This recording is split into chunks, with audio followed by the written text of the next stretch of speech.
এই মুহূর্তে সবচেয়ে বড় খবর হলো আবারও রেল দুর্ঘটনা। হ্যাঁ, একদম করমণ্ডলের স্মৃতি আবারও ফিরে এলো। পুরনো রেল দুর্ঘটনার স্মৃতির রেস কাটতে না কাটতেই আবারও শিলিগুড়িতে ঘটল মারাত্মক রেল দুর্ঘটনা। শিয়ালদহমুখী কাঞ্চনজঙ্ঘা এক্সপ্রেসে মালগাড়ি সজোরে ধাক্কা মারে এবং এর ফলে পিছনের দুটি কামরা লাইনচ্যুত হয়ে পড়ে এবং দুমড়ে মুচড়ে যায়। এদিন আগরতলা থেকে কলকাতার উদ্দেশ্যে রওনা হয়েছিল কাঞ্চনজঙ্ঘা এক্সপ্রেস। এদিন সকাল 9:45 নাগাদ দার্জিলিংয়ের রাঙাপানি স্টেশন পেরোতেই নিজ বাড়ি এবং চটেরহাট স্টেশনের মাঝামাঝি ফাঁসি দেওয়ার নির্মল জোত এলাকায় ট্রেনটির পিছনে মালগাড়ি সজোরে ধাক্কা মারে, যার ফলে ট্রেনটির পেছনের দুটি কামরা দুমড়ে মুচড়ে যায় এবং লাইনচ্যুত হয়।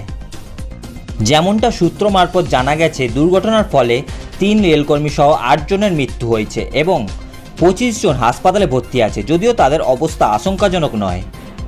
এর ফলে উত্তর পূর্ব ভারতের সাথে রেলপথের যোগাযোগ ব্যাহত হয়েছে। ইতিমধ্যে উদ্ধার কাজ চলছে।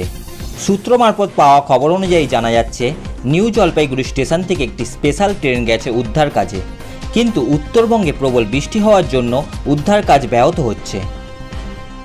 রেল বোর্ডের সিইও জয়া বর্মা শর্মা বলেন, একই লাইনে দুটি ট্রেন কিভাবে এলো, সিগন্যাল ঘটিত কোনো সমস্যা নাকি তা খতিয়ে দেখা হবে।